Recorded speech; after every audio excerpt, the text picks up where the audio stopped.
कन्यांसाठी जोरदार अतिशय सुंदर प्रमाण आणि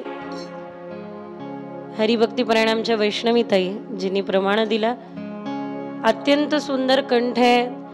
भगवद्गीतेचे 18 अध्याय कंठस्थ आहे आणि निरंतर भगवत सेवेमध्ये रत आहे. देवयानीताई, अरुणाताई, मानसीताई, अनुराधाताई यांच्याकडून ब्रजवास होऊन भगवंताच्या सुंदर लीलांचं श्रवण, पठन, चिंतन करायला मिळतंय. खरं तर या भाग्यवान आहे माझ्यापेक्षा, कारण मी वयाच्या 22-23व्या वर्षी गेली असेल, 24-25व्या वर्षी गेली असेल वृंदावनामध्ये. तर या 15, 16, 17, 18 वर्षीच वृंदावनामध्ये ब्रजवास करत लाभ घेत आहे शिकण्याचा, किंवा असं म्हणता येईल देव स्वतः आपल्या अनुभवाचा, आपल्या लीलेचा परिचय करून देत आहे. वस्तुतः या मुली घडताना मला इतका आनंद होतो ना, खरंच. कधीतरी हे बघा, आता शिकवणाऱ्याला एक रोल घ्यावा लागतो, कधी रागवावं लागतं, कधी गोंजरावं लागतं, कधी फटका पण बसतो, म्हणजे सगळ्यांनाच. पण मात्र हे सगळं करून उद्देश मात्र एवढा असतो की तुम्ही घडा, घडून काहीतरी निर्माण करून दाखवा. हेच वय आहे, याच वयामध्ये काहीतरी निर्माण करून दाखवायचं. माझा अगदी आतोनात संकल्प आहे आणि हा संकल्प फक्त माझा नाही. आम्ही ज्यावेळेला मदन गोपालजी आणि आम्ही एक सुंदर प्रवास सुरू केला, तो प्रवास आमचा होता विठ्ठल की वल्लभ लिहिण्याचा. सगळ्यात पहिले आम्ही पूर्ण महाराष्ट्रातील संतांच्या ठिकाणी भेट दिली आणि संतांची जीवनी पाहिली. अतिशय सुंदर संपूर्ण महाराष्ट्रातील संतांचं चरित्र हिंदीमध्ये लेखन करण्यात आलं, जे मराठीमध्येच अजून उपलब्ध नाहीये. आणि काही काही पुस्तकं आहे तर आम्ही पाहिलं त्यामध्ये विज्ञान पक्ष जास्त आहे संतांचा, पण आम्ही विज्ञान पक्ष न, मदन गोपालजींनी एक विचार केला की भाव पक्ष उजागर करणं गरजेचं आहे. विठ्ठल परमात्मा जे वारंवार आपल्या संतांना भेट देतात ते नमूद होणं गरजेचं आहे. त्यामुळे विठ्ठल की वल्लभ या ग्रंथामध्ये प्रधानतः पुढे ठेवून हा विषय लिहिण्यात गेला. अतिशय सुंदर पद आहे. अभंग जे आहे ना आपले, जसं तुलसीदासांचे पद आपण गाऊ शकतो, सूरदासांचे पद आपण गाऊ शकतो, मीराबाईंचे पद आपण गातो, तसं आपण माऊलींचे, तुकोबरायांचे पद हिंदीमध्ये गाता येईल. जसं रूप पाहता लोचनी सुख झाले हो साजणी, याचा ब्रज भाषेमध्ये अनुवाद केला आहे. विठ्ठल छबी जब नयन लखीरी, अति सुख उपजो हृदय सखीरी. जसं मुक्ताबाईंनी म्हटलं, ताटी उघडा ज्ञानेश्वरा, योगी पावन मनाचा, साहे अपराध जनाचा. याचा हिंदी अनुवाद आपण केला की अमल विमल मन योगी कारे, जन अपराध सहज स्वीकारे. काही गवळणी पण अतिशय सुंदर अनुवादित झाल्या. जसं ते एक आहे ना की वृंदावनी काय वेणू कवणाचा माय बाजे आणि वेणू नादे गोवर्धन नाचे. हा, त्याचा अनुवाद जर का ऐकाल तर मंत्रमुग्ध व्हाल. हा अनुवाद पूर्ण झाला त्यावेळेला नामदेवरायांचे जे आताचे वंशज आहे त्यांनी वाचल्यानंतर आपल्याला मदन गोपालजींना ते वाचल्यानंतर भक्तराज ही पदवी पंढरपूरला दिली आणि सांगितलं की आज जर का नामदेवराय या ठिकाणी असते तर त्यांनी अशाच प्रकारे लिहिलं असतं, अशाच प्रकारे. त्यानंतर आपल्या पैठणचे नाथबाबांचे वंशज आमच्या योगीराज दादांनी देखील खूप कौतुक केलं, शुभाशीर्वाद दिले ग्रंथाला. आमचे गुरुदेव ज्यांच्याकडे आमची मंत्र दीक्षा झाली ते म्हणजे आमचे प्रथम घर जे गोकुळात आहे श्री वल्लभाचार्य महाप्रभूजींचे वंशज, त्यांनी तर भरपूर कौतुक केलं. विठ्ठल के वल्लभ, वल्लभ म्हणजे प्रिय, जे विठ्ठलाचे प्रिय आहे त्यांची गाथा. आणि आपलीच एक विचार भाव होता, धारणा होती की सध्या व्यासपीठावरती बसलेल्या वक्त्यांनी मर्यादा सोडल्या. काहीही बोलायचं, चिंतन पुढे ठेवायचं नाही, ग्रंथाचं अध्ययन करायचं नाही असं होता कामा नये. माझ्या जीवनामध्ये अध्ययन कमीच होतं, पण भगवत कृपेने या सगळ्या सुंदर संगान प्राप्त झाल्यानंतर थोडं चिंतन हा विषय वाढला आणि आपल्या मनातून एक संकल्पना निर्माण झाली की असं एक गुरुकुल असावं ज्या गुरुकुलामध्ये कन्यांनी योगिनी तपस्विनी रूपामध्ये भगवत चिंतन पुढे ठेवावं आणि प्रमुख ते असावं. तर अशा या सगळ्या घडताय आणि मला याचा आनंद आहे की या इतक्या सुंदर घडताय. आमच्या देवयानी ताईंनी आणि अरुणाताईंनी एक दिवसामध्ये, एक दिवस पण नाही, एका संध्याकाळमध्ये चतुश्लोकी भागवत पाठ करून मला ऐकून दाखवलं. थोडंसं त्याला आता ठीक करायचं चाललेलं, पण मी काय हे तुम्हाला सांगते, मला याचा आनंद आहे की अशा अभ्यासू आणि गुणवान, गुणवत्ता वाढवणाऱ्या जर का विद्यार्थिनी या व्यासपीठावरती बसतील तर या व्यासपीठाची शोभा काही वेगळी असेल. अहो विचार करा, मी कधी कधी विचार करत असते, माझ्यासारख्या हे तर खूप सुंदर गातात बिचारे, स्वरात गातात सगळे, हे नाही, हे असे सुंदर स्वरात गातात. तर इतक्या सुंदर स्वरात गाणाऱ्या मुलींना तुम्ही ऐकताना म्हणतात काय आनंद झाला, वा. आता तुम्ही ऐकलं यांचं, किती सुंदर आनंद झाला. कधी कधी माझ्या मनात प्रश्न पडतो की ज्यावेळेला मीराबाई, आमच्या मुक्ताबाई गात असेल त्यावेळेला समोरच्या हृदयाची अवस्था काय होत असेल, विचार कर.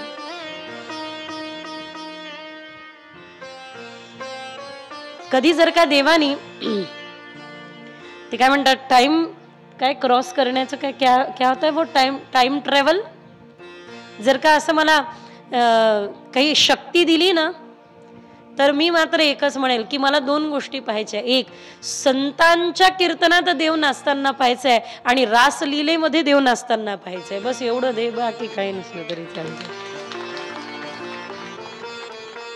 काय असेल ती अवस्था की ज्यावेळेला संतांनी गावं आणि नामदेव कीर्तन करी पुढे देव.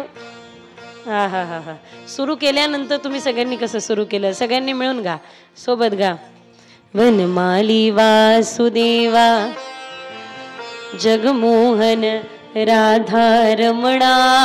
मोहनाची कथा आता आपण इथून, मोहिनी परमात्म्याची कथा आपण आता इथून सुरू करतोय, म्हणून जगमोहनाची एकदा गुण गाऊन घेऊया आणि देव आपल्यासाठी कसा नाचतो, मोहिनी पण रूप घेतो, याकरिता अगोदर तिकडे वळण्या अगोदर हाताने टाळी आणि मुखाने हरिनाम मी विनंती करते आपण.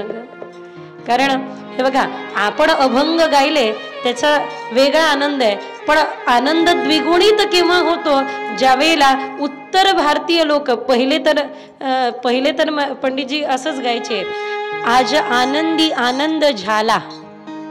ते गोड वाटायचं, असं वाटायचं वा वा वा. रुक्मिणी आई साहेब मराठीत बोलत असतील आणि श्यामसुंदर ज्या वेळेला ब्रजभाषेत बोलत असेल त्यावेळेला ते कसे बोलत असेल असं वाटायचं. त्यामुळे कधी कधी तो आनंद, ब्रजभाषेचा आनंद पण आपल्याला घ्यायला पाहिजे. म्हणून हाताने टाळी वाजवा आणि मुखाने सगळ्यांनी मिळून घ्या.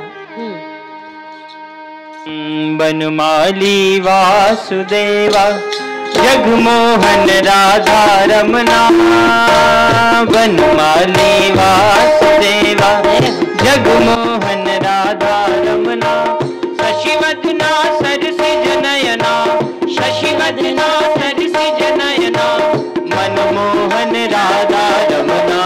बनमाली वासुदेवा मनमोहन राधा रमणा. बनमाली वासुदेवा मनमोहन राधा रमणा. शशिवदना सरसिज नयना, शशिवदना सरसिज नयना,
नाचे पांडुरंग नाचे पांडुरंग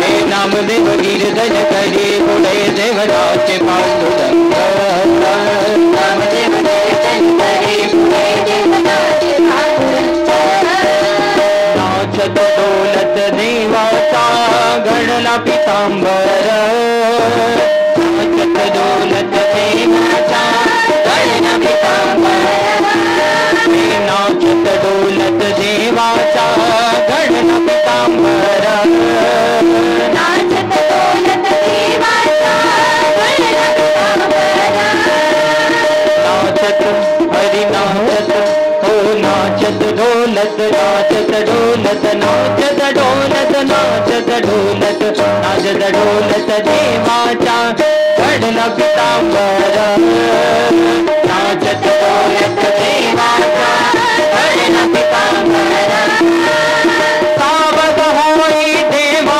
वैसे बोले कबीर सावध होई देवा वैसे बोले कबीर नामदेव नामदेव नामदेव कीर्तन करी पुढे देव नाचे पांडुरंग नामदेव कीर्तन करी पुढे देव नाचे पांडुरंग नामदेव कीर्तन करी पुढे देव नाचे पांडुरंग हरी नामदेव कीर्तन करी पुढे देव नाचे पांडुरंग नाचे पांडुरंग नाचे पांडुरंग गोपाल कृष्ण भगवान की जय हो, बोलिए गिरिराज धरण की जय हो। वा काय आनंद आहे। ऐरावतावर विराजमान ज्या वेळेला इंद्र निघाला, गळ्यामध्ये दुर्वासा मुनींनी माळा घातली, काढून फेकली। अरे मी मला लोक हिरे माणकांच्या माळा घालतात, ही काय? हत्तीने आपल्या पायाखाली तुडवली आणि हा फुलांमध्ये असलेल्या लक्ष्मी मातेचा अपमान म्हणून, अरे इंद्रा हा फुलांचा अपमान नाहीये, तुझ्या भाव भावना आणि तुझं वागणं सांगतंय की तू मत्त झालाय। हे बघा, समोरचा जास्त काही करण्याची गरज नसतो, त्याची एक छोटीशी ऍक्शन सांगून देते की समोरचा अजून अभिमानी आहे, याचा अहंकार नाही गळाला। मोठ्यांचा सन्मान जिथे करता येतो, लहानांना अधिकार जिथे देता येतो, खरं समजायचं की त्या ठिकाणी अभिमान गळालाय। मोठ्यांना सन्मान द्यावा आणि लहानांना त्यांचा अधिकार द्यावा। लोक फुलांच्या पायघड्या टाकतील, निश्चित टाकतील, पण मात्र आपण त्या फुलांना तुडवू नये, हे सहज आपलं कर्तव्य आहे। कधी कधी ज्या वेळेला फुलांना दिल्या जातं, मी हार पण जास्त वेळ ठेवत नाही, त्याचं कारण काहीतरी हेच आहे की नाही, आमच्या मार्गानुसार जगातली प्रत्येक वस्तू फक्त देवासाठी बनली आहे। ते आता व्यासपीठावर आहे आणि हार घातल्यानंतर डोक्यावरती फुलं लावण्याची पण इच्छा होत नाही, कारण एकच असं वाटतं की माझ्या डोक्यावरती नाही तर देवाच्या चरणाशी एक मात्र त्या फुलांनी जावं। असे सुंदर उमललेले फुलं पाहिले की असं वाटतं की अरे तुझं नशीब तू इथे आहे, तू गोकुळात असताना तर माझ्या देवाच्या चरणाशी असता, वृंदावनात असताना तर देवाच्या चरणाशी असता। लोक मुंबईत समुद्र पाहायला जातात, मी समुद्राला कोसायला गेली होती। का माहिती आहे की समुद्राला कोसत या करता होते की अरे माझ्यापेक्षा तू अत्यंत अभागा आहे, तुझ्यापेक्षा भाग्यवान मी आहे। का? कारण यमुनेला तू येऊन मिळू नाही शकत, आमचं वृंदावन पाहू शकत नाही। ज्यावेळेला कुष्ठरोगी आमचे बंधू आमच्या वर्धा जिल्ह्यामध्येच त्यांची सेवा होते, तुम्हा सर्वांना कल्पना आहे। स्वामी विनोबा भावेंनी पण आणि नंतर बऱ्याच लोकांनी सेवा केली। मी त्या मंडळींना भेटायला गेली, त्यांची ती अवस्था पाहिली। त्यांच्या अवस्थेने तर दुःख झालंच झालं, पण त्याच्यापेक्षा जास्त दुःख या कारणामुळे झालं की तुम्हाला एकदा पण वृंदावनाला येता येणार नाही आणि माझ्या देवाला पाहता येणार नाही। मी त्यावेळेला त्यांना म्हटलं की मी ज्या ज्या वेळेला देवाचं दर्शन घेईल त्या त्यावेळेला तुमची आठवण नक्की काढेल. त्यामुळे जगामध्ये एखादी चांगली गोष्ट दिसली की असं वाटतं की त्यांनी देवाचं असावं. फुलं पाहू दे, एखादी वस्तू पाहू दे, चांगल्यातला चांगला दागिना पाहिल्यानंतर असं कधीच वाटत नाही की आपल्या गळ्यामध्ये त्याला घालू दे. असं वाटलं तू जर का आमच्या श्रीजी बाबांच्या अंगावरती असतं तर किती सुंदर दिसलं असतं, नाही का. त्यामुळे कधी एखादी व्यक्ती पण चांगली वाटली की त्याच्यात भाव आहे, श्रद्धा आहे, विनम्रता आहे, समाधान आहे चित्तामध्ये, मोठ्यांचा सन्मान आहे, लहान्यांना अधिकार देण्याची भूमिका आहे, असं चांगली व्यक्ती दिसली की असं मला वाटतं की यांनी ना देवाचं होऊन जावं. कारण या जगामध्ये जेही चांगलं आहे ना त्यावरती माझ्या देवाचाच अधिकार आहे, एवढं मात्र नक्की. अपमान केला फुलाचा, त्या ऐरावत हत्तीने आपल्या पायाखाली ते तुडवल्या कारणाने शाप मिळाला इंद्राला की जा तू धनहीन होशील, संपत्तीहीन होशील. आणि इंद्र संपत्तीविहीन झाला, दारोदार फिरू लागला. आणि आता तिथून निघून तो भगवान ब्रह्मदेवांना विनंती करतात की ब्रह्मदेव काय करू, मी निर्धन झालो आहे, संपत्तीहीन झालो आहे. ब्रह्मदेवांनी एक उपाय सांगितला की लक्ष्मीच्या पुनःप्राप्ती करता आणि सगळ्या देवतांना अमृत प्राप्त करून घेण्याकरिता भगवान श्री विष्णूंना शरण जावे. भगवान श्री विष्णूंनी एक उपाय सांगितला की मंद्राचल पर्वत आणा, वासुकी नागाची दोरी करा आणि समुद्रमंथन करा. बघा, एक समुद्रमंथन तिथे होत आहे आणि एक भागवतामध्ये मनोमंथन सुरू आहे. समुद्रमंथनातून पण सगळ्यात पहिलं हलाहल विषच निघालं आणि मनोमंथनातून पण पहिले विषच निघतं. काही लोक विचार करतात किती वेळ बसायचं आहे, किती ऐकायचं आहे, कधी होणार आहे, कधी उठायचं आहे, काय काय होणार आहे, काय काय चाललंय. मनोमंथन होत असताना अनेक विचार पुढे येतात, विषासमान असतात. समुद्रमंथन होत असताना ज्यावेळेला मंद्राचल आणला तो समुद्रात टाकला आणि तो तळाला लागला. हातामध्ये वासुकी नागाची दोरी केली पण रवीच गायब. त्यावेळेला भगवान श्री विष्णू कच्छ अवतार म्हणजे कासवाचं रूप धारण करतात आणि धारण करून आपल्या पाठीवरती मंद्राचलाला घेतात. भगवान आपल्या पाठीवरती मंद्राचल घेतात, वासुकी नागाची दोरी करतात, लगेच दैत्य तोंडाकडून जातात. देवतागण हुशार आहे, हुशारी कशी करायची त्यांना चांगलं माहिती आहे. देवता म्हणे बरोबर आहे, बरोबर. दैत्यांच्या हाती शेपटी येते, देवतांच्या हाती तोंड येतं. देवता हुशार आहे, त्यांच्या लक्षात येतं की अहो विषाच्या ज्वाला निघाल्या वासुकीतल्या तर कुठे निघतील, तोंडाकडूनच निघतील ना. म्हणून देवता म्हणले आम्ही मोठे ना म्हणून आम्ही तोंडाकडून, दैत्य याच्यावरच नाराज झाले, नाही आम्ही पुढे राहणार. तुम्हा सर्वांना माहिती आहे की एखाद्या कार्यप्रसंगामध्ये जेवढे लोक राहतात त्याच्यापेक्षा अर्धे तर रुसणारे राहतात. एखाद्या लग्नामध्ये मामी रुसली, काका रुसला, फुफा रुसला, याला मनवा त्याला मनवा, हे सगळं असं करावं लागत असतं. करावं लागतं की नाही. आपल्याकडे आपल्या ब्राह्मण समाजामध्ये लग्न होतं. मी माझ्या मैत्रिणींना सांगते आमच्याकडे लग्नामध्ये ना, उत्तर भारतीय माझ्या मैत्रिणींना, आमच्याकडे लग्नामध्ये 70 लोक असतात. त्या मला म्हणतात एवढे तर आमच्याकडच्या लग्नांमध्ये रुसून बसलेले असतात. तर कार्यप्रसंगी कोणाला रुसायला वेळ लागत नाही आणि मग बाकीच्यांना मनवावं लागतं त्यांना. ठीक आहे आपल्याला जे पाहिजे ते देऊ वगैरे वगैरे.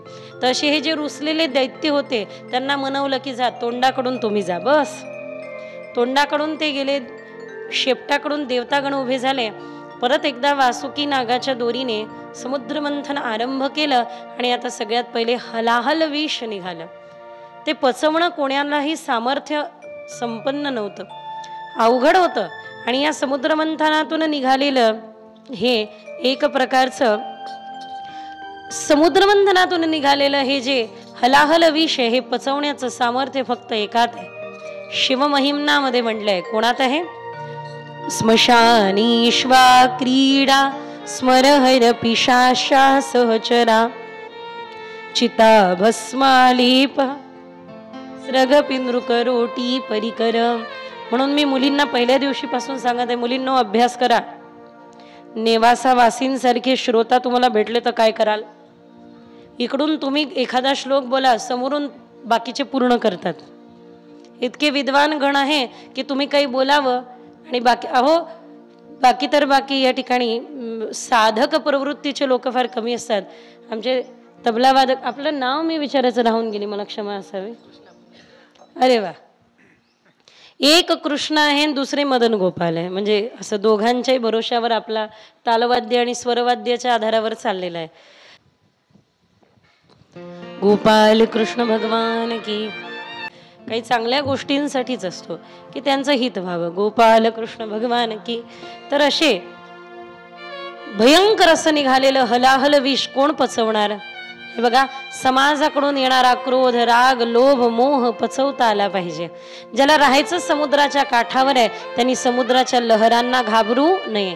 ज्याला राहायचं जंगलात आहे त्यांनी जंगली जनावराला घाबरू नाहीये. आणि ज्याला राहायचं संसारात आहे त्यांनी संसाराकडून येणाऱ्या कामाला, क्रोधाला, लोभाला, मोहाला घाबरू नाहीये.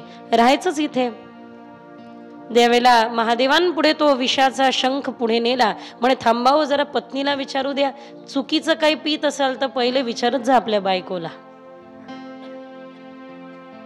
परत एकदा सांगू का? पॉइंट टू बी नोटेड,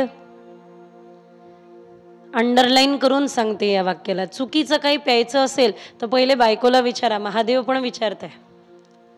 एक व्यक्ती घ्यायचा सरकार मान्य, घेऊन घरी यायचा. सरकार मान्यच आहे. बायको वैतागली होती, घर सोडून निघून गेली होती. याने पिला आणि डोला डोला डोला रे डोला करत घरी आला. भिंतीला आदळला, धडकन पडला आणि हळूच भिंतीला म्हणतो कसा, ए बाजूला सरक. खरं ती सरकणार होती का? शक्य तरी आहे का?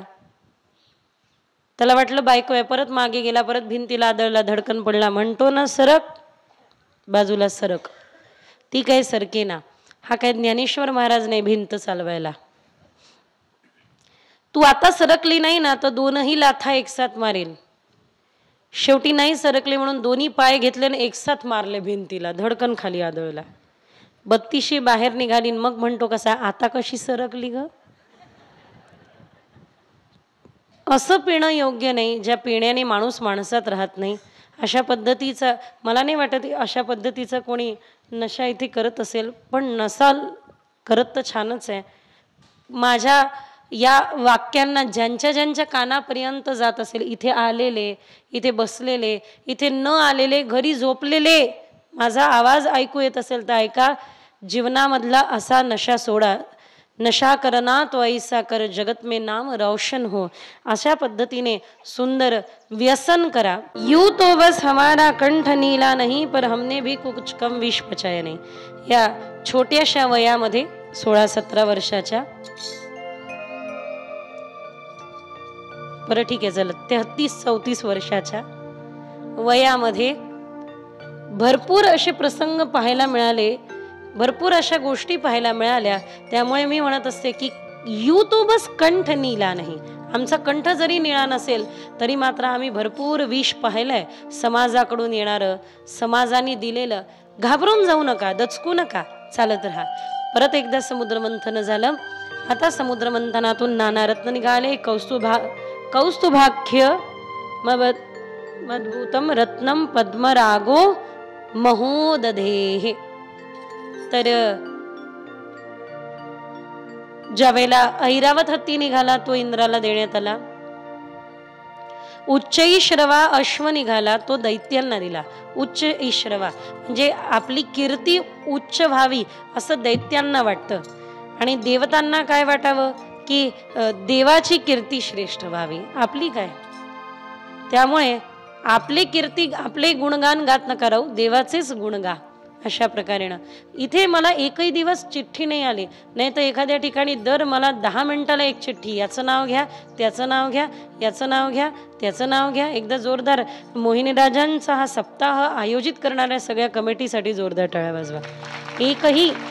एकही चिठ्ठी मला आली नाही की याचं नाव घ्या, त्याचं नाव घ्या. मी कधी कधी तर वैतागून म्हणत असते, मला इथे माणसाचे नाव घ्यायला बोलवले की देवाचे नाव घ्यायला बोलवले, पण एकही नाही, अजून एकही नाही. जे सेवा करणारे ते म्हणतात दीदी आमचं नाव पण घेऊ नका. हा सेवा भाव आहे. नाही नाही तसं काही नाही येत नसते तर हा हे सुंदर इवले रोप लावियले द्वारी तयाचा वेलू गेला गगनावरी हे पाहायला मिळालं नसतं. नाही, ज्याला काहीतरी आनंद मिळतोय तो मात्र आल्याशिवाय राहत नाही आणि त्याचा लाभ घेतल्याशिवाय राहत नाही. गोपाल कृष्ण भगवान की. असं काही नाही. आणि खरं सांगायचं झालं तर पक्के लोक आपल्याला पाहिजे, पक्के टिकणारे, वर्षोनवर्ष चिंतन करणारे, नाही का. यानंतर पुढे काय होतं, उच्चे श्रवा अश्व निघाला, अनेको रत्न निघाले ते समुद्राला जाऊन मिळाले. अप्सरा निघाल्या तुमच्या घरी आल्या, स्वर्गाला गेल्या.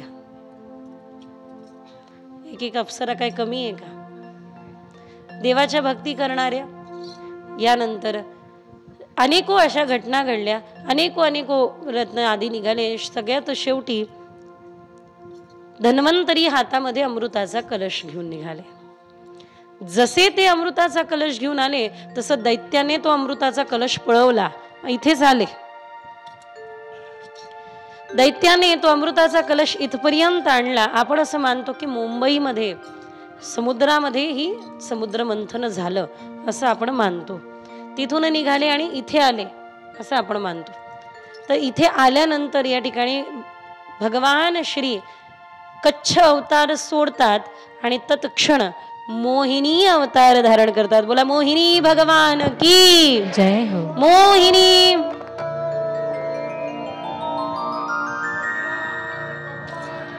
जय हो. बोल मोहिनी राज की जय.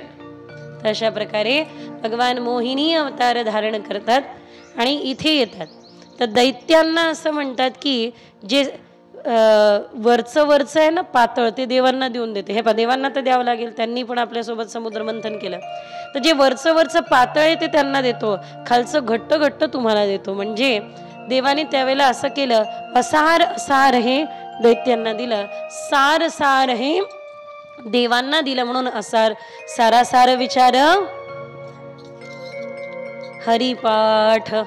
परत एकदा माऊली तेच विष्णूचा अवतार सखा माझा ज्ञानेश्वर ते पण इथे अमृत वाटायला बसले.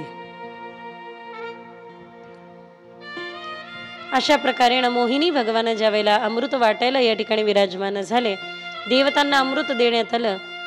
देवतांच्या मध्ये चंद्र आणि सूर्याच्या मध्ये राहू येऊन बसला.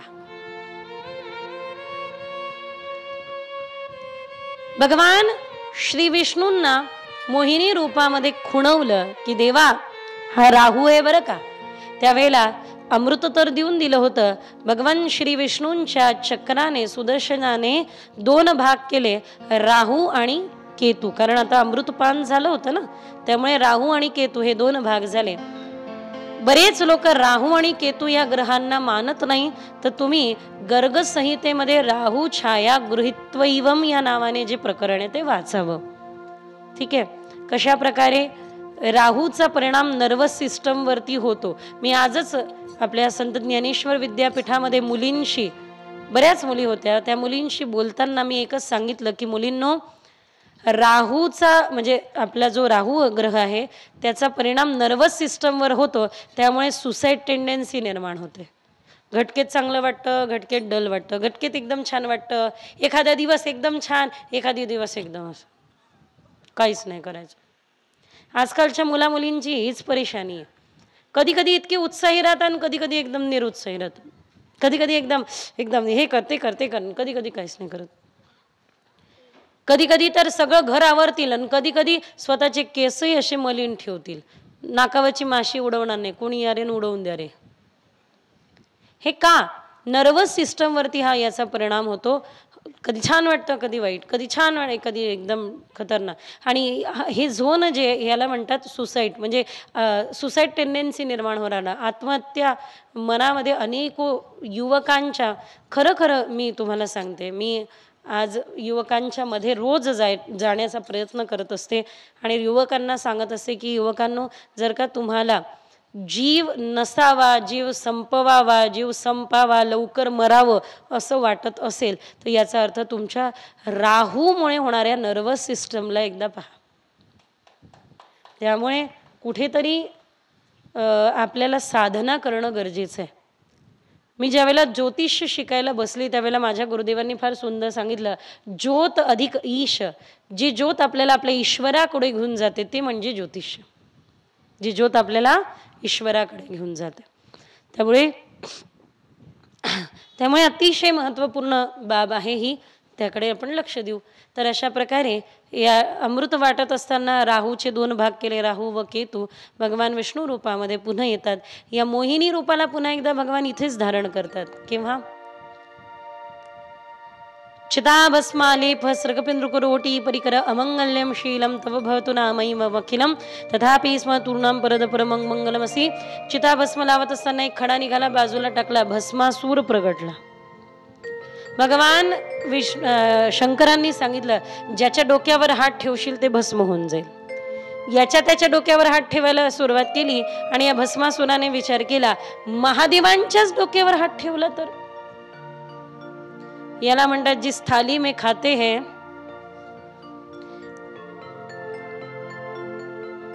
असं काही असतं शिष्य. म्हणून मी म्हणत असते, हे विद्यार्थ्यांमध्ये काय सगळे चांगले सापडतात? गडबड झाली की सगळे विद्यार्थी पळून जातात. चांगदेवांना माऊलींनी काय म्हणलं माहितीये? माऊली म्हणले चांगदेवांना की उद्या मला बळी पाहिजे, तर मला बळी मिळणार का? चांगदेव म्हणे मिळेल ना, माझ्यासाठी प्राण त्यागणार आहे, तुला मी गुरुमंत्र देतो, पण मला बळी पाहिजे ते अगोदर. तर चांगदेव म्हणले माझ्या करता बळी देणारे माझे खूप शिष्य आहे. रात्रीच चांगदेवांनी सगळ्या शिष्यांना सांगितलं, उद्या तुमच्यापैकी कोणीतरी एका दानदात्याने बळी आपला द्यावा, म्हणजे मला शिष्यपद मिळेल. गुरु म्हणताय बरं का की माझ्याकरता तुम्ही बली जावं आणि बलिदान द्यावं. त्यावेळेला सकाळी उठून पाहतात ना, चांगदेवांपुढचे एवढे मोठे सगळे शिष्य मागे पुढे करणारे सगळे निघून गेलेले असतात. हे फक्त मागे पुढे करणारेच असतात. म्हणजे मी यांच्याकडे पाहू नका हो, मी सांगतेय तुम्हाला. समुद्राच्या काठावरती कोणी जातं मीठ घेऊन, कोणी हवा घेऊन बाजूला येतं, कोणी शंख शिंपले गोळा करतं, कोणी मीठ आणतं, कोणी निवडकच असे असतात की जे समुद्राच्या काठावर जातात आणि मोती घेऊन येतात. तसं काहीच निवडक असे विद्यार्थी शिष्य असतात की ज्यांना गुरुकडून खरंच मोती प्राप्त. आणि सगळ्यांसाठी ज्ञान समान आहे, वेगवेगळं नाही. गुरूंच्या मनामध्ये असं नसतं की कोणाच्या कानात जाऊन वेगळं सांगितलं आणि कोणाच्या कानात जाऊन वेगळं सांगितलं. ज्ञान समान आहे. काय निवडायचं काय घ्यायचं हे आपल्या हाती असतं. त्या प्रकारे सगळ्यात दुसऱ्या दिवशी जातात माऊलींपुढे. माऊली एकही शिष्य शिल्लक नाही राहिला, माझाच बळी द्या. त्यावेळेला माऊली म्हणले, तुमचा बळी नकोय, तुमच्यामध्ये असलेला एक तो सूक्ष्म अतिसूक्ष्म जो अहंता आणि ममता आहे त्याचा बळी हवा आहे. ते द्यायला तयार असाल तर मग मुक्ताबाईंचं शिष्यत्व आणि मुक्ताबाई गुरुपदी त्या ठिकाणी आरूढ होतील. नाही म्हटल्यास ना मुक्ताबाई, मला म्हणण्याचा अधिकार नाही, पण म्हटल्यास ना मुक्ताबाई निगुराम अरे तू अजून गुरुविहीन आहे, गुरुहीन आहे. गोपाल कृष्ण भगवान की. तर अशा गुरुच्याच म्हणजे आपल्या देवाच्याच डोक्यावरती हात ठेवायला निघाला त्यावेळेला महादेव तिथून निघून गेले. पुन्हा एकदा भगवान श्री विष्णू मोहिनी अवतार धारण करतात. इतका सुंदर की तो भस्मासूर म्हणतो तुमच्याशीच लग्न करणार. भगवान मोहिनी म्हणतात काही हरकत नाही माझ्याशी लग्न करायला, पण माझी कुलदेवी आहे, त्यांच्या पुढे पहिले नाचावं लागतं, तिला प्रसन्न करावं लागतं. म्हणे मी नाचेन ना, पण मला नाचता येत नाही, नाचता येईना अंगणवाकडं, मला नाचता येत नाही. मोहिनी भगवान म्हणतात काळजी करू नका, मी शिकवते ना. म्हणून कमरेवरती हात ठेवला आणि नाचायला सुरुवात केली. तसंच पाहून भस्मासुराने देखील कमरेवरती हात ठेवला आणि नाचायला सुरुवात केली. दिरे नादिम तनादिम ततोम तननननननादिम दिम दिम ततोम दिरे नादिम तनादिम ततोम तननननननादिम दिम दिम ततोम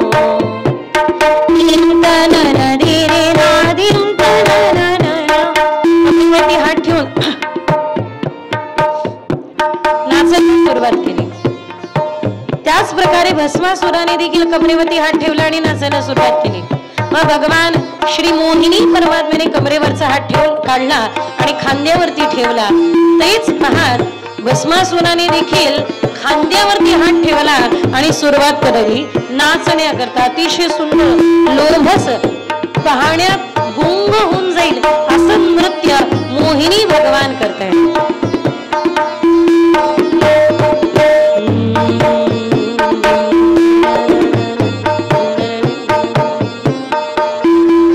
खांद्यावरती हात ठेवून नृत्य करताय मोहिनी भगवान. त्याच प्रकारे नृत्य करत आहे स्वतः भस्मासुर.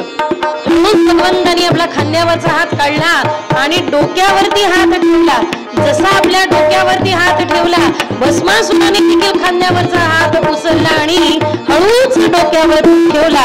तत्क्षण गोपाल कृष्ण भगवान की बोल मोहिनी राजा की, बोल मोहिनी राजा की जय, बोल मोहिनी राजा की जय. अशा प्रकारे भस्मासुराला भस्म केलेली देखील हीच जागा आहे, ते पवित्र स्थान आहे जिथे भगवान मोहिनी रूप धारण करून प्रगटले.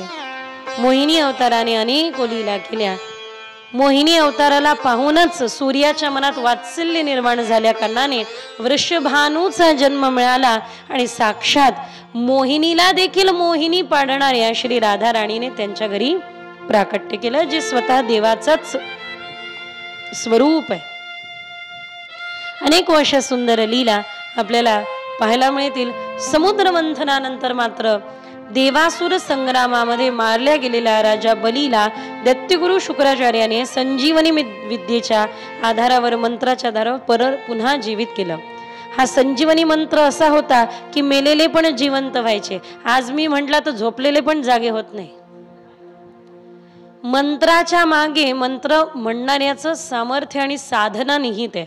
दैत्यगुरु शुक्राचार्यांनी अत्यंत केलेल्या कठोर जय हो अत्यंत केलेल्या कठोर साधनेमुळे या ठिकाणी कठोर केलेल्या साधनेमुळे त्या संजीवनी मंत्राचा लाभ प्राप्त झाला होता. श्रीरामपूरला आमची कथा सेवा आणि ज्यांच्या निमित्ताने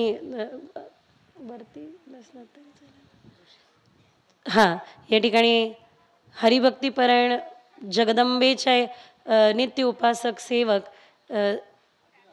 हो मला कल्पना आहे. आम्ही श्रीरामपूर या ठिकाणी त्रिदिवसीय कथा सत्रामध्येही आपलं सानिध्य लाभलं आणि त्यांच्याच घरी मी मोहिनी राजांच्या सप्ताहाचं ते जे चित्र आहे ते पाहिलं आणि मी सांगितलं पण होतं सरांना आदिनंदांना की मला याचा आनंद आहे की माझी सेवा आता लवकरच त्या ठिकाणी आहे. एकदा जोरदार टाळ्या वाजवा. धन्यवाद दादा. दोघंही या ठिकाणी उपस्थित आहेत. हो नक्कीच. हा मातोश्री पण उपस्थित आहे आणि त्यांच्या परिवारामध्ये ही सेवा आहे बऱ्याच वर्षापासून, पिढ्यांपासून म्हटलं तर चालेल, पिढ्यांपासून.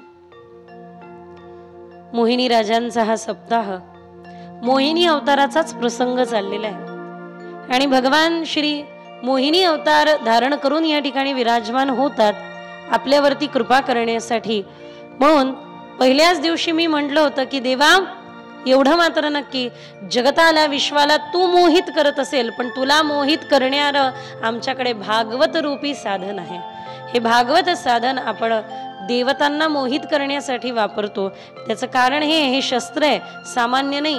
या ठिकाणी भक्तांचे चरित्र आहे आणि म्हणून मंत्रामध्ये सामर्थ्य निर्माण होतं ते साधनेने निर्माण होतं. समजा तुमच्या तिजोरीमध्ये लाखो रुपये आहेत, त्याची चावी तुम्ही मला दिली. तोंड लगे वाकडं करू नका. चला माझ्या तिजोरीमध्ये लाखो रुपये, त्याची चावी मी तुम्हाला दिली. आता तर झालं, आता हसा ना. माझ्या तिजोरीमध्ये लाखो रुपये आहे ज्याची चावी मी तुम्हाला दिली, तर फक्त चावी दिली का? नाही, अधिकार दिला आणि जबाबदारी दिली त्याला सांभाळण्याचं आणि जपण्याचं. वाढवा आणि जपा. म्हणून संतांच्या हृदयामध्ये असलेल्या परमेश्वर रूपी खजान्याची नामरूपी चावी त्यांनी आपल्या हाती दिली आहे. आपल्याला जपायची पण आहे आणि वाढवायची पण आहे. ही आपली जबाबदारी आहे. जपत राहा आणि वाढवत राहा. जपत राहा आणि वडवत राहा, भजन करत राहा आणि वडवत राहा. गोपाल कृष्ण भगवान की. दैत्यगुरु शुक्राचार्याने राजा बलीला जीवित केलं आणि जीवित करून नर्मदायास तटे रथ्य, नर्मदेच्या तटावरती बरोबर यज्ञ करायला लावला. राजा बलीने यज्ञ आरंभ केला आणि तिकडे एक यज्ञ तामसी सुरू आहे बघा. एक वेळ होती यज्ञ केल्याने देवता प्रसन्न व्हायची, पण आज नामरूपी यज्ञ सगळ्यात महत्वाचं आहे. कलियुग केवल नाम आधारा, सुमिरी सुमर नर उतरही पारा. कारण कलियुगामध्ये यज्ञ करण्याकरता 3 गोष्टी आजही आपल्याला पवित्र पाहायला मिळणार नाही. काय? यज्ञ करण्याकरता 3 गोष्टी पवित्र असणं गरजेचं आहे. काय काय? मंत्रशुद्धी, भावशुद्धी आणि धन द्रव्य शुद्धी. ज्या द्रव्याने यज्ञ करताय ते द्रव्य शुद्ध काम करून आलेलं असावं. आजकाल यज्ञाला अशा यजमानांकडून पैसा आणला जातो की ज्यांचा पैसाच समजणे वाले को इशारा काफी आहे. मला जास्त बोलायची गरज नाही. कोणाच्याच कामाचं धन नाहीये ते आपल्याला देतात. घ्या, यज्ञ करा. द्रव्य शुद्धी आवश्यक, धनशुद्धी आवश्यक, मंत्रशुद्धी आवश्यक. एकदा एका लग्नामध्ये गेली, मी मंत्र नीट ऐकले. म्हणलं हो दादा, हे 13वीचे मंत्र आहे म्हणे. मी 4 वेळा ओरडून सांगितलं या यजमानाला, मी नाही लावत रे लग्न, मी लग्न लावणारा ब्राह्मण नाही, 13वी करणारा ब्राह्मण आहे. त्यांनी मला उचलून आणलं. म्हणे काय ब्राह्मण ब्राह्मण, मला जेवढं येतं तेवढं बोलणार. आता नाही का त्या लग्नाची 13वी होणार? मंत्रशुद्धी आवश्यक आहे. द्रव्यशुद्धी, मंत्रशुद्धी आणि भावशुद्धी. आजकाल एवढं अवघड झालेलं आहे. लोक कथेचं आयोजन, यज्ञाचं आयोजन करतात. कशासाठी माहितीये? त्याच्यापेक्षा मोठा यज्ञ आपला झाला पाहिजे. नाही, हे सर्वथा चुकीचं आहे. भावशुद्धी अनिवार्य. मग याने ज्याही पद्धतीने राजा बलीने यज्ञ केला तो तामसी यज्ञ होता. पण एक यज्ञ माता अदितीने कश्यपांच्या सांगण्यानुसार केला. तो यज्ञ होता पयोव्रत. आणि या पयोव्रताच्या परिणामतः अभिजित मुहूर्तावरती भाद्रपद शुक्ल द्वादशीला अतिशय सुंदर साक्षात भगवंताने अवतार अदिती मातेकडे धारण केला. वेदांत वाक्येषु सदा रमंतो भिक्षान मात्रेण चतुष्टिवंत अशोकवंत करुणैकवंत कौपीनवंत खलु भाग्यवंत भगवान बटू वामनाचा अवतार घेतात. बोला वामन अवतार की. जोपर्यंत भिक्षाने तोपर्यंत शिक्षाने. सप्तऋषींनी कुश, ब्रह्माजींनी प्रत्येकाने कमंडलू, छत्र, चामर आदी आदी दिलं आणि बटू वामन गुरुगृही निघाले. गुरूंनी सांगितलं भिक्षा मागावी लागेल म्हणून बटू वामन या ठिकाणी भिक्षा मागण्याकरता निघाले. भिक्षा मागायला आले असता राजा बलीने पाहिलं आणि मन प्रभावित झालं. राजा बलीने स्वागत केलं. स्वागत करून स्वागतम वो महाभाग ब्रह्मम किम करमाणीच असं म्हणत विराजमान केलं की मी तुम्हाला काय देऊ? म्हणे जास्त नको काही देऊ, 3 पावलं जमीन दे. 3 पावलं जमीन दे. त्यावेळेला मात्र दैत्यगुरु शुक्राचार्यांच्या गडबड घोटाळा लक्षात आला. ते काहीतरी गडबड आहे म्हणून कमंडलूतून पाणी पडू नये. अरे हे दिसतंय तसं नाही, पाणी पडू नये याकरता कमंडलूच्या छिद्राशी जाऊन बसले. तिथला एक दर्भ उचलला राजा बलीने, कमंडलूच्या छिद्राशी टाकला. आड आला देवे म्हणून फोडियेला डोळा. बलीने शुक्र आंधळा केला. शुक्राचार्यांचा डोळा फुटला. शुक्राचार्य बाहेर आले. पाणी पडलं. 3 पावलं जमीन दान दिली. एका पावलामध्ये स्वर्गलोक व्यापलं, दुसऱ्या पावलामध्ये मृत्यूलोक व्यापलं. आता विचारताय 3रं पाऊल कुठे ठेवू सांग. भगवान 2 पावलाने तर प्रगट होते, पण आता आनंद पाऊल प्रगट करणार आहे कृष्ण अवतारामध्ये. 2 पावलं कोणतं? सत आणि चित. सत आणि चित भगवंत आहेच या रूपाने, पण मात्र कृष्ण जन्माद्वारे आपण देवाचं आनंद रूप पाहू. म्हणजे 3रं पाऊल पण पाहू. 3रं पाऊल कुठे ठेवू? त्यावेळेला राजा बलीने आपलं मस्तक पुढे केलं. आपण देवाला सर्व देतो पण स्व देत नाही. देवाला स्व पण द्या, सर्वस्व द्या.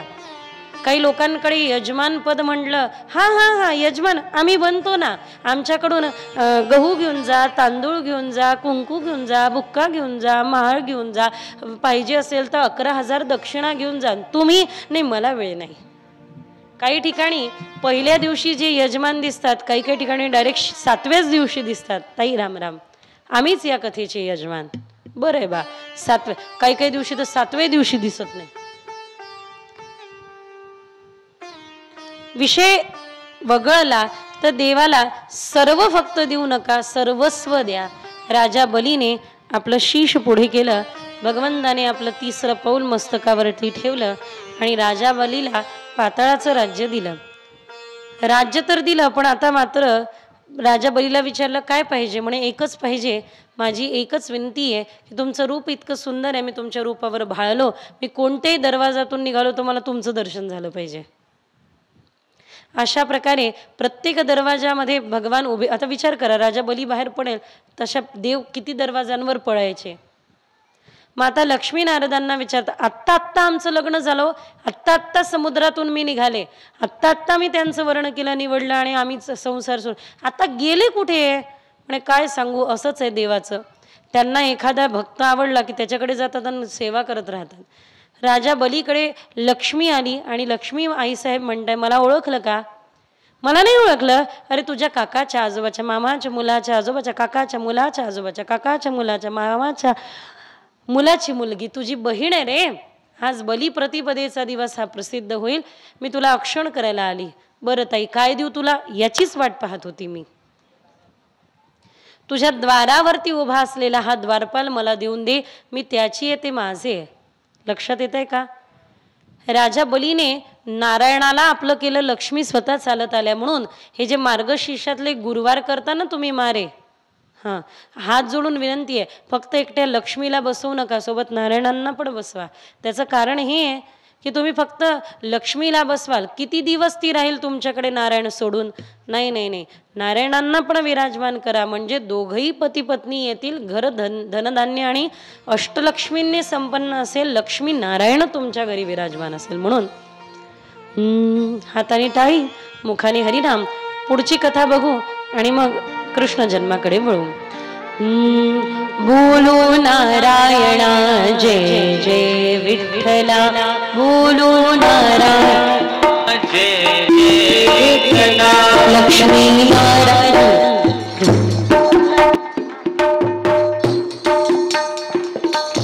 लक्ष्मी नारायणा रंग रंग विठ्ठला. लक्ष्मी नारायणा रंग रंग विठ्ठला.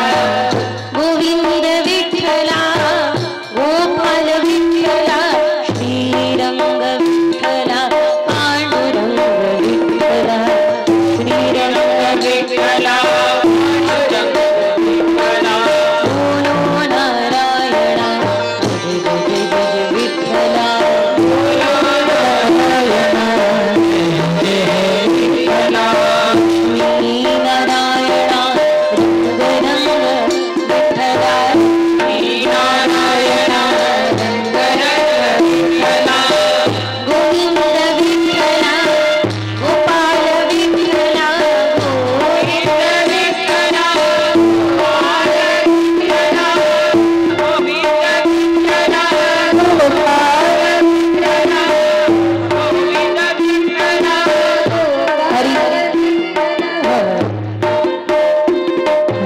हरिभक्ती बळाचे शंकर महाराज यांचं उपस्थिती आपल्याला लाभली. जोरदार टाळ्या, जोरदार टाळ्या वाजवून त्यांचं.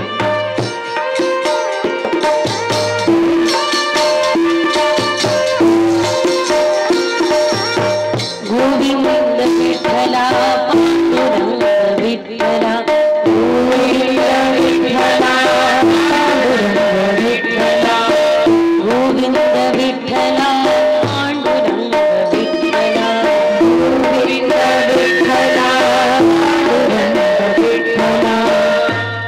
गोपाल कृष्ण भगवान की जय.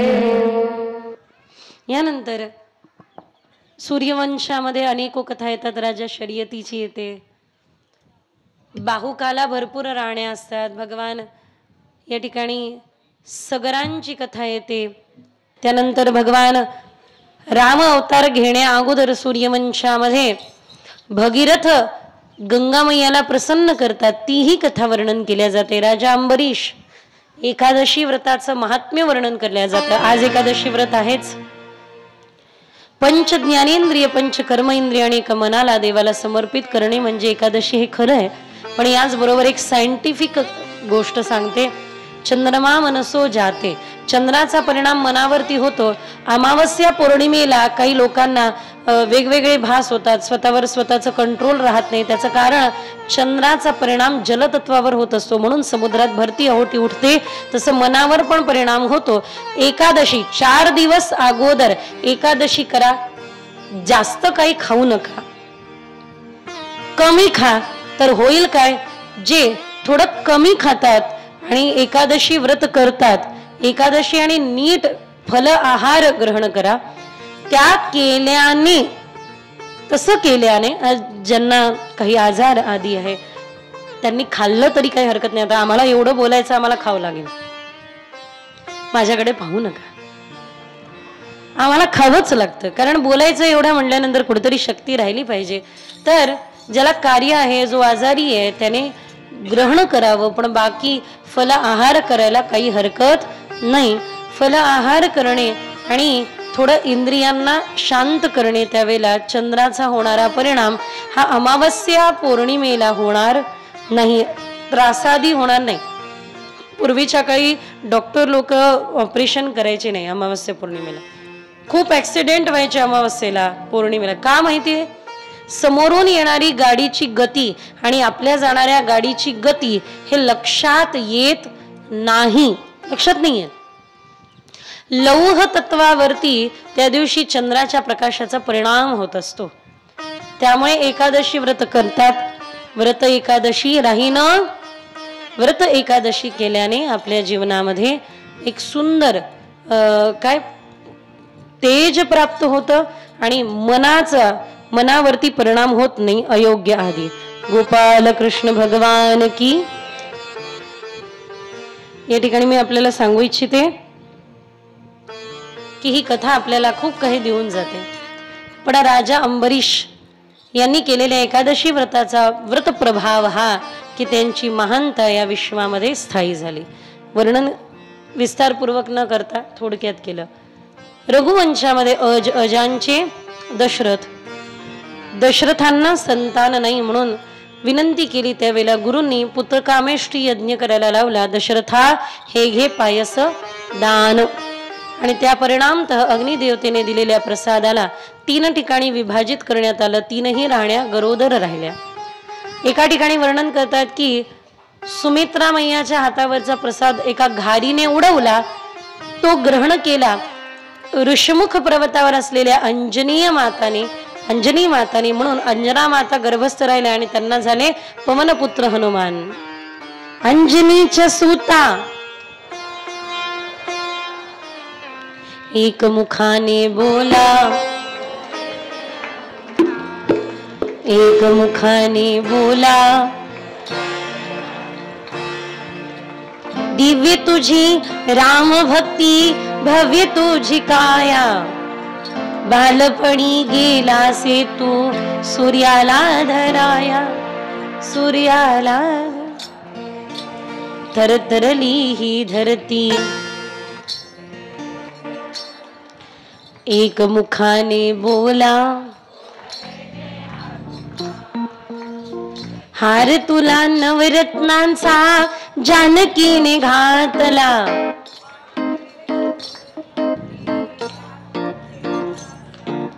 उघडणी आपुली छाती दाविले श्रीराम.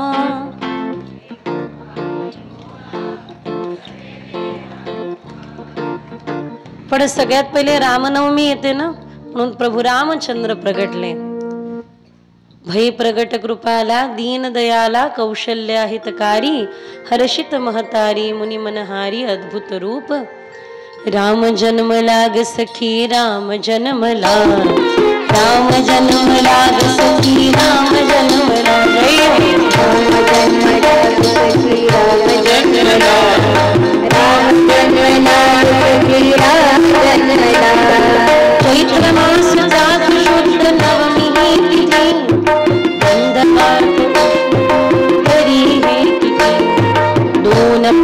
घटिका श्री सूर्य थांबला राम जन्मला सखी राम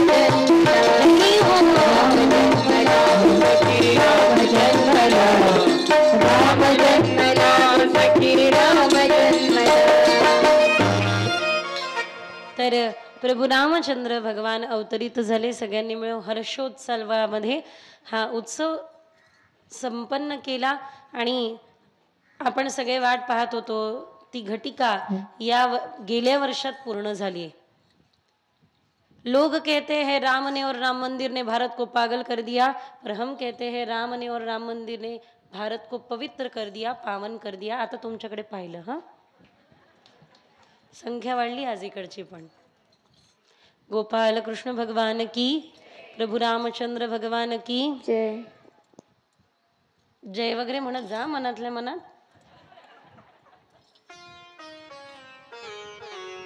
इकडून येणाऱ्यांना हे सोयीस्कर आहे म्हणून इथे बसतात.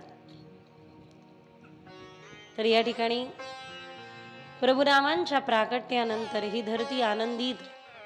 भगवान श्रीराम अवतार धारण करून आले आणि आल्यानंतर आदौ राम तपोवनादि गमनम हत्वा मृग कांचनम. खरा राम अवतार कुठून सुरू झाला? भागवत एक श्लोकी भागवत आहे आदौ देवकी देव गर्भजननम आणि एक श्लोकी रामकथा आहे आदौ राम तपोवनादि गमनम हत्वा मृग कांचनम वैदेही हरणम जटायुमरणं सुग्रीव संभाषणं वाली निरदलनं समुद्रतरणं लंकापुरी दाहनं पश्चाद रावण कुंभकर्ण हननं एतदिहि रामायणं. रामरक्षा आपण सगळे गातो त्यावेळेला आपल्याला कल्पना आहे चरितम रघुनाथस्य शतकोटी प्रविस्तनम एकैकमक्षरम पुंसा महापातक नाशनम.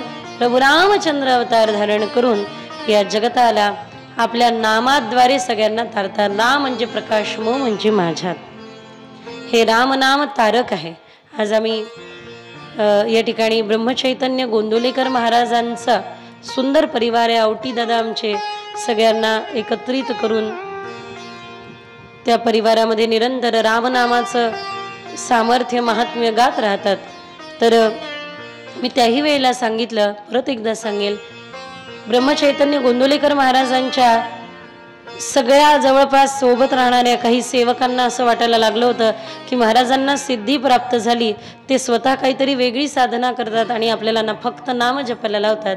हातामध्ये त्यांनी निर्मल गंगेचं जल घेतलं आणि सांगितलं, या गंगेची शपथ घेऊन सांगतो रे, आज माझ्या जीवनामध्ये जे काही आहे ते फक्त नामाच्या आधारावर आहे. नाम नाम आणि फक्त नाम देवतांची ही कृपा आहे. मग ईश्वराचं अस्तित्व पूर्णतः माना आणि मग नारद भक्ती सूत्र सांगा ना. कारण नारदांनी ज्या भक्ती सूत्राला समोर ठेवलं ते भक्तीचे सूत्र त्या परम ईश्वराला समर्पित होऊन गायलेले आहे. भक्ती मूळत त्या ईश्वराचीच आहे, त्या परमेश्वराचीच आहे. भक्ती सूत्रामध्ये काय सांगितलंय? नारद भक्ती सूत्रामध्ये सांगितलंय ही अमृत स्वरूप आहे आणि या पूर्ण विश्वामध्ये असे कितीतरी दार्शनिक होऊन गेले, पण मात्र अमृत स्वरूप जिवंत सदा सदा करता राहिले तर भगवंताचे भक्ती करणारे फक्त भक्त आहे आणि फक्त भक्त आहे. एवढं मात्र नक्की. गोपाल कृष्ण भगवान की. यानंतर आपण पुढे वळूया. ते म्हणजे कथितो वंश विस्तारो भवतो सोम सूर्य. या ठिकाणाहून मी चंद्रवंशाचं वर्णन तुम्हाला सांगतो, पण भूक लागली असेल तर काही खाऊन या, तहान लागली असेल तर पाणी पिऊन या. शुकदेव महाराजांनी म्हटल्यानंतर राजा परीक्षित म्हणतात, हो देवा, भूक पण लागली आणि तहान पण लागली आहे. भूक लागली आहे कृष्ण कथेची, तहान लागली आहे देवाला पाहण्याची. आता मात्र एवढंच द्या.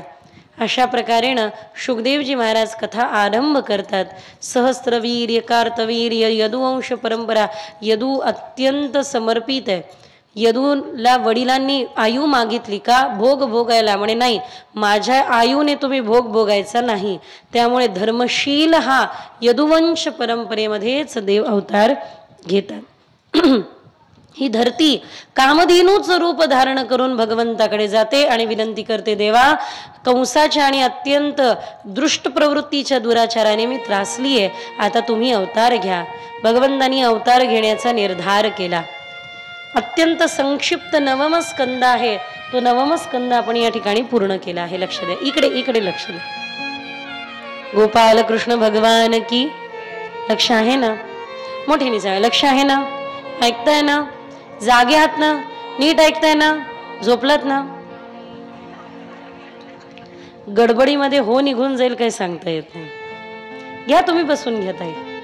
खुर्ची पाहिजे असेल तर एकदा चेक करा, जर का असेल तर बसून घ्या, बसून. गोपाल कृष्ण भगवान की. छोटी छोटी राधा राणी. राधा राणी आल्या म्हणायचं, आता देव येतीलच. राधे राधे जपोंगे तो चले आएंगे बिहारी. तर श्याम सुंदर ज्यावेळेला ही पृथ्वी कामधेनूच रूप धारण करते आणि भगवंताची पुरुष सुक्ताने स्तुती करते. अतिशय सुंदर स्तुती वर्णन केलेली आहे. हरिः ओम सहस्र शीर्षा पुरुषः सहस्राक्षः सहस्रपातस भूमिग्वं सर्वतः स्फुत्वा तिष्ठद्वशाङ्गुलम् पुरुष एवेदग्वं सर्वं यद्भूतं यच भव्यमृतामृतत्वशेषानो जदन्येनातिरोहति. भगवंतानी ते सुंदर स्तुती ऐकली. भगवत कृपेने नाथबाबांनी एकादश स्कंदाला ओवीबद्ध केलं. नाथबाबांचे एक शिष्य आहे, त्यांनी दशम स्कंदाला केलं. पण मात्र भगवत कृपेने यमुनेच्या काठावरती राहत असताना आम्हालाही एक प्रेरणा मिळाली. भगवंताची हृदयामध्ये लीला प्रगट व्हावी याकरिता आम्ही देखील थोडंफार ओवीबद्ध दशमस्कंदाला करण्याचा प्रयत्न करत आहे. आणि म्हणून त्याची 2 अध्याय झाले दशमस्कंदाचे. बाकीचे अध्याय आता लवकरच पूर्ण व्हावे, पण संक्षिप्त लिहत आहे. रुक्मिणी स्वयंवरापर्यंत पोहोचणार नाही, कारण ज्यावरती स्वतः नाथबाबांनी लिहिलंय त्याच्यावरती मी लिहावं अशी माझी पात्रता नाही. देवे केले गोकुळी, चरित्र ते उच्चारावे. देवे केले गोकुळी, गोकुळामध्ये ज्या देवाने लीला केल्या तेवढ्याच ओवीबद्ध करणार आहे. कृष्ण लीला रस त्या ठिकाणी प्रधान असणार आहे. बऱ्याच संतांचं मान्य आहे की देव व्रज सोडून गेले नाही, त्यामुळे मला देवाला व्रजातून बाहेर पाठवायचंच नाही, तिथपर्यंतच लिहायचं आहे. देवे केले, चरित्र ते उच्चारावे. देवे केले गोकुळी, त्या ओव्यांची सुरुवात इथून होते. श्री कृष्ण जय जया तव नावी विजया वैष्णव रूप हृदया व्रज लीला धामा. अशा पद्धतीने मी ऐकवेल पुढे जसजसं होईल तसतसं. तर अतिशय सुंदर स्तुती ही या देवतांनी गायली. आणि त्यानंतर भगवान ब्रह्मदेव ती स्तुती गाऊन ज्या पद्धतीने आपापल्या ठिकाणी निघून सगळी देवता गेले. भगवंतानी केले आश्वस्त की लवकरात लवकर मी आता अवतार घेणार. कुणी नर बना, कुणी नारी, कुणी वृक्ष बना, कुणी डाली, कुणी ग्वाल बना, कुणी गोप, कुणी गोप बना, कुणी नारी. सगळ्यांना अवतार घ्यायला लावला. म्हणजे भगवान आपला परिकर सोबत घेऊन येतात. आणि गोलोकातून भूमी ही जी व्रजभूमी आहे ही गोलोकातून आली आहे. जी गोलोकामध्ये विरजा नदी आहे ती या ठिकाणी यमुना नदी आहे. आणि गोवर्धन गिरिराजजी हे साक्षात गोलोकातून आलेले आहे. वसुदेव देवकींना निवडण्यात आलं. विवाह झाला. स्वतः राजा कंसाने राजनीतीच्या अंगाने आपल्या बहिणीचा लग्न फार सुंदर लावून दिलं. वसुदेवांच्या सोबत देवकांची 7वी कन्या श्रीदेवा उपदेवा अशा 7व्या ज्या कन्या देवकीचा विवाह संपन्न झाला. थाटामाटात वरात निघाली. आमची आजी म्हणायची, भालदार चोपदार शिलेदार आमदार चालत देखी बहु अभिमाने. भालदार चोपदार हत्ती घोडे चालत देखी बहु अभिमाने. आणि जशी ही पालखी निघालीये द्वारात आली, मुख्य द्वारात, तेवढ्यात आकाशवाणी झाली, अरे मूर्ख कंस, अस्यात अष्टमो गर्भ हंताया प्रभुदेव बुध. हिचा 8वा गर्भ तुझा काळ म्हणून जन्माला येईल. खडग काढलं आणि देवकी मैयाला मारणार. एवढ्यात वसुदेव आडवे आले. म्हणे आपली आलेली आता समस्या थोडी पुढे ढकलली तर काही हरकत नाही. अरे बाबा असं करू नको. जे पुढे व्हायचं ते आज होईल. हिच्या रक्ताच्या एका अणू अणूतून अनेक विष्णू प्रगट होईल. तुझा तत्क्षण नाही नाट करतील. बाबा असं करू नकोस. हवं असेल तर आम्ही तुरुंगात राहू, तुझ्या म्हणण्यानुसार जगू. तुरुंगात ठेवण्यात आलं. ज्या पद्धतीने एखादा दिवा घडाने झाकून टाकावा त्या पद्धतीने माता देवकीचं तेज लोपलंय. पण मात्र पहिला पुत्र तो कीर्तिमान, पहिला पुत्र नेऊन दिला. पहिल्याने काय बिघडवलं? वापस पाठवला. देवर्षी नारद आले. 8 रेषा आखल्या, डावीकडून उजवीकडून मोजायला लावल्या. डावीकडून मोजताना 8वा पहिला उजवीकडून मोजताना भरला आणि उजवीकडून मोजताना जो 8वा आहे तो डावीकडून मोजताना पहिला भरला. म्हणून पहिल्याला मारलं. काय माहित देवतांच्या मनात काय येईल? पहिला कोणता आणि 8वा कोणता? पहिला गर्भ मारला, दुसरा, तिसरा, चौथा, 5वा, 6वाही गर्भ मारला. आणि सप्तमम वैष्णवम धाम, वैष्णवांचा 7वं धाम शेष भगवान यांना गर्भसंकर्षणात वैप्राहो म्हणून बलराम दाऊंचं एक नाव गर्भसंकर्षण आहे. रोहिणी मातेच्या गर्भामध्ये पाठवून देण्यात आले. आणि आता 8वा तो 8वा तो 8व्याचे वेध लागले. चेहऱ्यावरती तेज आहे. घृत एक विशेष स्निग्ध भक्ती रूपी घृत मागवून घेतलं. त्याचं वर्णन मी उद्या विस्तारपूर्वक करेल. आणि ज्या वेळेला अशा पद्धतीने उपासना मा देवकीने केली त्यावेळेला 8व्याचे वेध लागलेले आहे. देवतांनी त्या ठिकाणी प्रगट होऊन अतिशय सुंदर स्तुती केली. हात जोडूया आणि जी स्तुती देवतांनी या ठिकाणी केलेली आहे ती आपण सर्वांनी मिळून करूया. वस्तुतः भगवान गोपाल कृष्णाचं प्राकट्य पूर्ण अवतार आहे. ज्या प्रकारे भगवंतांनी अवतार घेतले, 6 प्रकारे देव अवतार घेतात बघा. भगवान अंशावतारांनी येतात, अंशांश अवतारांनी येतात, आवेश अवतारांनी येतात, पूर्ण अवतारांनी येतात, पूर्णात पूर्ण अवतारांनी येतात. तर हा पूर्ण अवतार आहे. हात जोडूया. 9 वेळा सत्य म्हणत देवतांनी आठवण करून दिली आहे. सत्यव्रतम, हे प्रभो तुम्ही व्रत घेतलेलं आहे. परित्राणाय साधूनाम विनाशाय चतुष्कृताम धर्म संस्थापनार्थाय संभवामी, या व्रताची आठवण करून दिली म्हणून सत्यव्रतम, सत्य परम, तुम्हीच ते परम सत्य आहात. त्रिसत्यस्य सत्यस्य योनी निहितं च सत्ये सत्यस्य सत्यमृत सत्यनेत्रम सत्यात्मकं त्वां शरणं प्रपन्नाः. अशा प्रकारे हे भगवान तुम्ही सत्य स्वरूप आहात. आणि आता अवतार घ्या. 16 श्लोकांनी स्तुती केली. भगवत कृपेने मला 16च ओव्या लिहिण्याची संधी मिळाली.